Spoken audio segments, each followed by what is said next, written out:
Hello everyone, Helen here. How are you doing? I'm doing really well because I'm on holiday and we're coming to the end of a holiday in the camper van, as you can see. And yeah, I'm really looking forward to sharing with you all the things we've been getting up to while we've been away. It's definitely going to take more than one podcast, I think, so this won't be the only one. And yeah, so this is our first longer trip. So if you haven't watched before, I'll just to say that we haven't had the camper van very long. Got it a few months ago. We've had one overnight trip and one 5-night trip. You can watch both of those podcasts if you haven't seen them before. There's a playlist if you have a look. Yes, at my Mousy Makes YouTube channel. And yeah, so yeah, 12 nights this time, and we have come to the western side of Scotland, to some of the islands in the Southern Hebrides, and just been having a fantastic time. At the moment we're on Arran, the Isle of Arran, which is a place we've been to before, quite a long time ago actually, but the other places we've been to were new to us.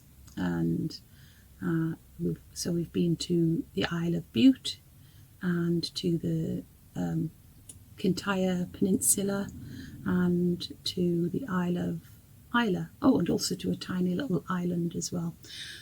You'll hear all about it. I don't want to just sit here and talk to you for too long here, because I'm going to show you all of the things we've been doing and seeing, and oh, it's just been so good. We've stayed in campsites some of the time, so probably I think 5 nights we've had in campsites, kind of spread out through our stay, and the rest of the time we've just found somewhere to stay overnight that is just off in the wild somewhere, away from where anybody's living. And oh, we've found some fantastic locations, really nice, where we've been completely by ourselves. So really lovely and peaceful and relaxing. But we do need to pop into campsites from time to time, because it is definitely useful to be able to have facilities like showers, and to be able to do an electric hookup from time to time as well, just to boost the battery, the leisure battery in the camper van. And really, it's been great having this longer trip, because we've been sort of getting used to the systems or the organisation that we need to do, you know, when it comes to night time, all the things we need to rearrange and where to put everything. And I think that over time we should hopefully get quite slick at doing that. And already in the mornings when we have to put everything back, we can do that pretty quickly now. So yes, but it's all a learning process, and it's a very enjoyable one as well. We feel really, really lucky to have this camper van, and we do hope that we'll make the most of it. And yeah, we've enjoyed everything we've done so far.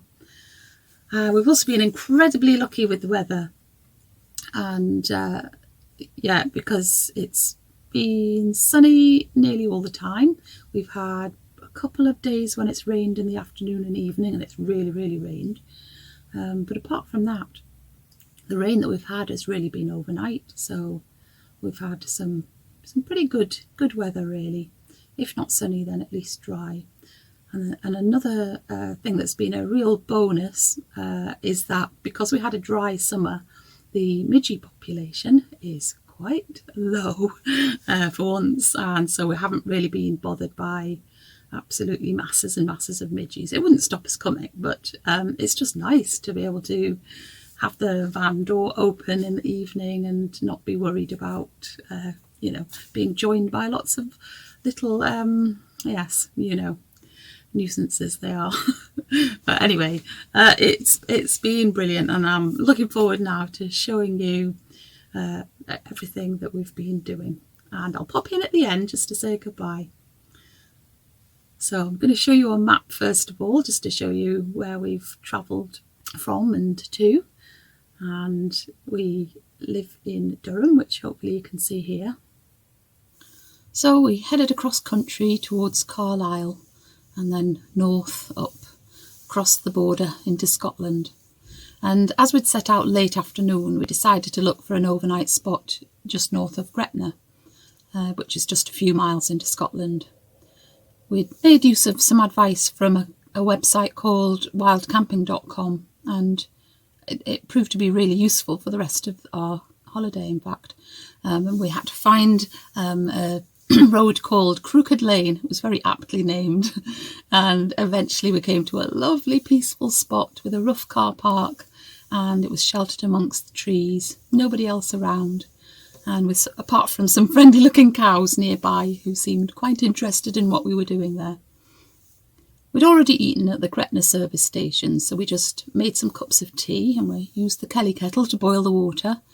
And in fact, we used the Kelly kettle as much as we could while we were away, whenever it was a suitable location, because it just saved running down the gas in the campervan.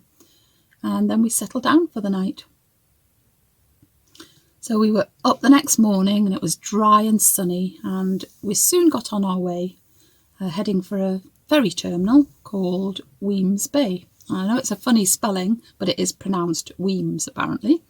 And as we just missed a ferry when we got there, we soon realised this was actually a really good thing, because it gave us the chance to explore the wonderful Wemyss Bay railway station. It was built in 1903. There had been a station there before, but it was all knocked down and a brand new station was built then. And it's sometimes said to be the most beautiful station in the UK. And it's certainly really impressive. It's an Edwardian masterpiece, really. And it hasn't been added to since it was built, so it's all just genuine Edwardian, apart from being restored from time to time. It has no corners anywhere, just graceful curves and elegant glass canopies, and with a particularly attractive sweeping covered walkway that would take foot passengers down to the ferry without getting wet if it was raining. Well, it was soon time for us to board the ferry. I'm always excited about boarding a ferry because it makes a journey somehow feel more adventurous, and it's particularly exciting to be travelling to an island that you haven't been to before. So we had a very pleasant crossing over to Bute. The journey took about 35 minutes. It seemed no time at all before we were arriving in Rothesay on the Isle of Bute and disembarking from the ferry. So Rothesay was once a very smart Victorian holiday resort, and it does still retain many of its Victorian buildings and other features. Well, the town originally grew up around the 13th century castle, which was built by the Stuart family. The castle is almost entirely circular, making it unique in Scotland. Unfortunately, it's closed at the moment due to restoration work, so we couldn't go inside to have a closer look.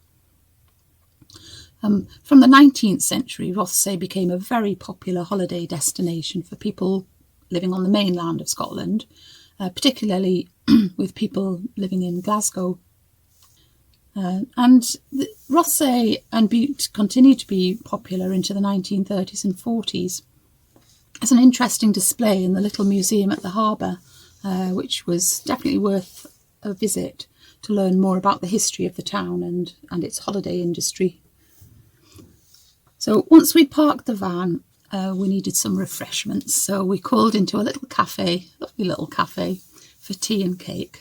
So that was very nice.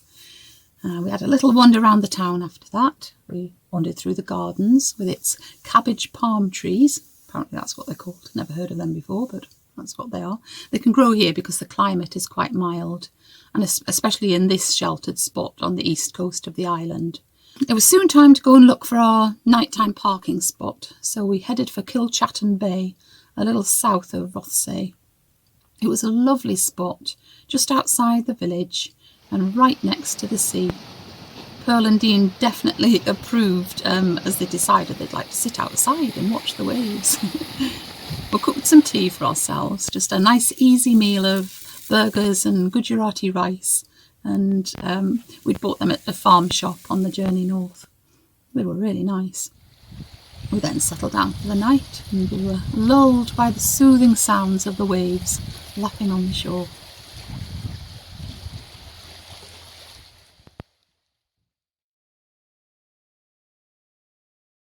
So the next morning we had a little walk along the seashore after breakfast. The weather was a little dull, but the rain mostly stayed away. It was quite a pebbly shore, and I was amazed to find this beautiful shell that must have been thrown about amongst all the pebbles as it was being washed ashore, and yet it had sustained very little damage. The shell has remained in my coat pocket ever since, and each time I touch it I think of that beautiful bay. It also makes me think of the resilience of that delicate piece of nature, which, I don't know, it also seems an appropriate analogy for our own lives. There was some interesting geology down on the shore too, with some basalt columns showing evidence of volcanic activity from long ago. They're the same kind of columns that you can see at the Giant's Causeway in Northern Ireland and in lots of other places too. We set off again and stopped briefly to visit the standing stones at Kingarth, which are believed to have been part of a stone circle of apparently 7 stones, though I couldn't find any information on when the stones were placed there. So we didn't hang about there very long. We then headed off to visit the ruins of St Blaine's Church and Monastery, which we'd heard was a nice place to visit. It was quite rainy and windy though by the time we got there and parked the van. But as soon as we'd walked up the short hill to reach the place where the ruins were, we could see why they'd chosen this place in a really sheltered hollow, because suddenly the wind seemed to drop and everywhere became really peaceful. It's apparently one of the earliest Christian sites in Scotland. The monastery was founded in the 6th century, and later in the 12th century, after the monastery had been abandoned, the parish church was built, and it was in use until the Protestant Reformation in 1560. There's still quite an impressive section of Romanesque architecture in the church, in the chancel arch. Now, it was really, the whole site had a very calm atmosphere, and we were very glad that we'd taken the time to visit there. However, our tummies started telling us that lunchtime was approaching, so we drove across to the west side of Bute to Ettrick Bay, which is the place that used to have a tram running to it from Rothesay. And it had a great big sandy beach there and a tea room that had probably seen better days, but which provided us with a perfectly adequate lunch of soup and toasties. And we then headed to the very north of Bute to reach a very small ferry terminal and enjoyed some nice views along the way.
So, after a drive through some really wonderful scenery, we arrived at Portavadie ferry terminal, and we'd not long missed a ferry, but it wasn't too bad a place to visit.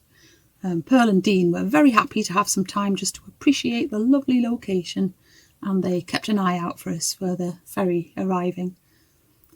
So it came, and we boarded our second ferry of the day, and took about half an hour to reach the Kintyre Peninsula. So hopefully you can see here on the map where we were at this point. We were up at the top of Bute, and then we had to cross the sea twice to get onto the Kintyre Peninsula.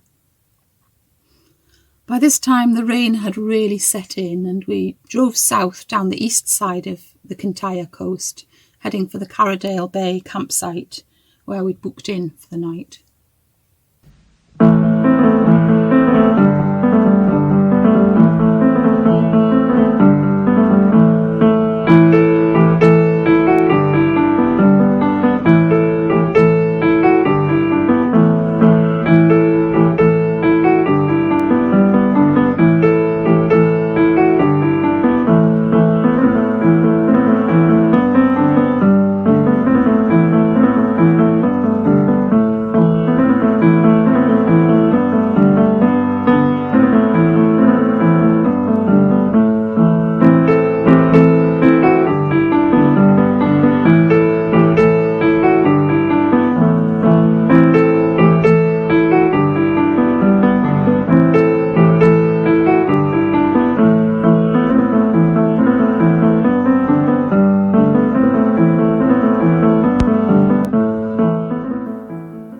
We cooked our evening meal as soon as we'd parked in our appointed pitch, and we just had some sausages and pasta, and then we settled down for our third night. The rain continued relentlessly all evening and all through the night, and it was still raining when we woke up the next morning.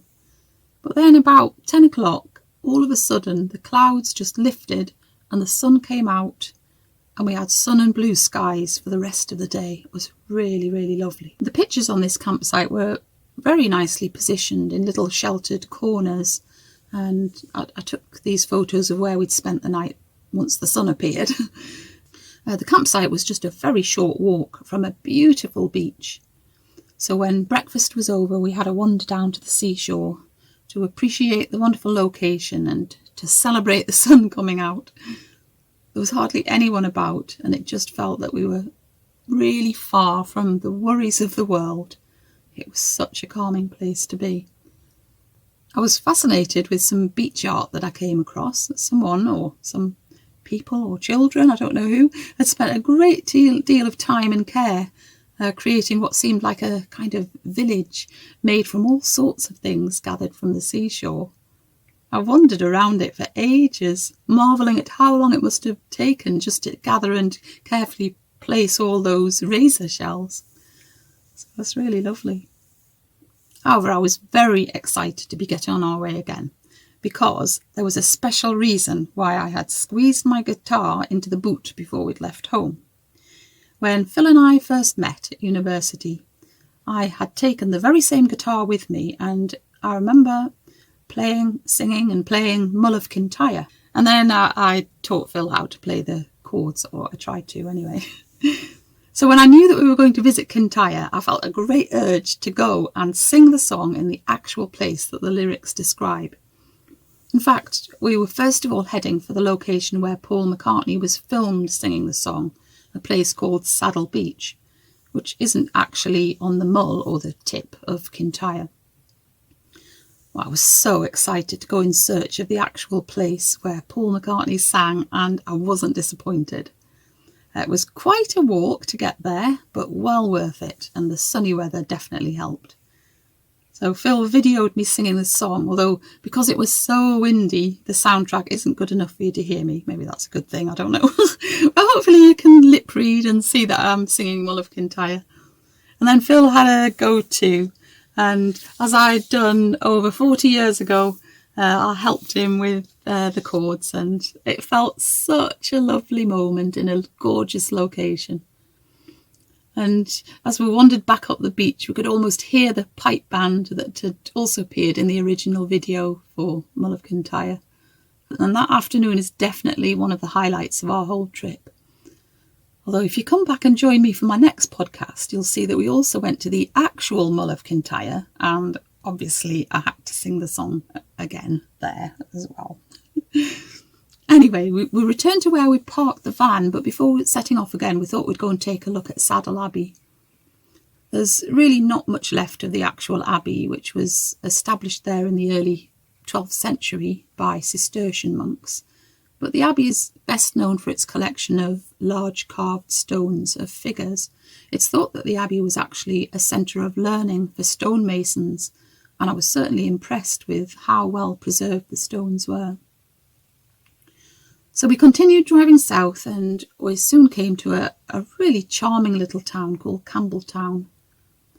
At the harbour, I was excited to see some seals popping their heads out of the water, although I didn't have telephoto capability for my camera, so I hope you can spot them. Look carefully. We had a rather late lunch in the Café Bluebell. We had quick and friendly service and good basic food, and then we had a bit of a wander around the town.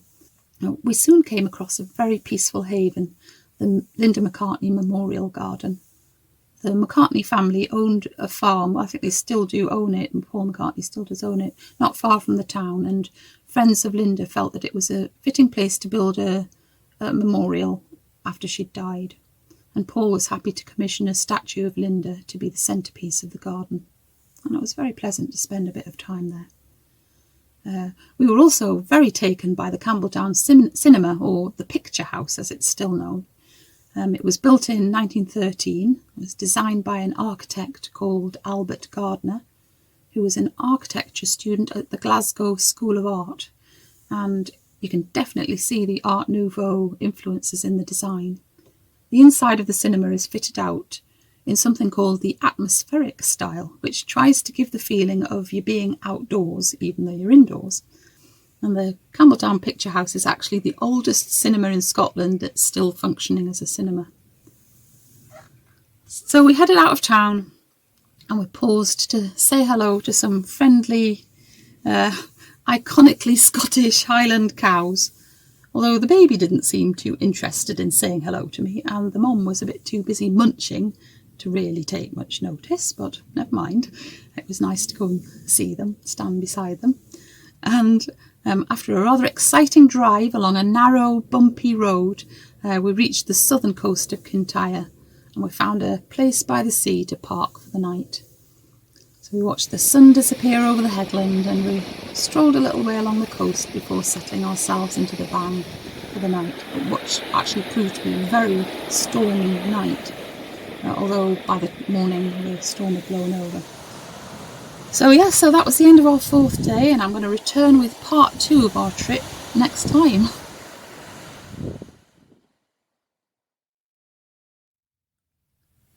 Righto then, that's all for today, but I will be back. I'll be back with more of our adventures in Scotland next time. So until then, take good care of yourself, keep nice and busy, and I'll see you again soon.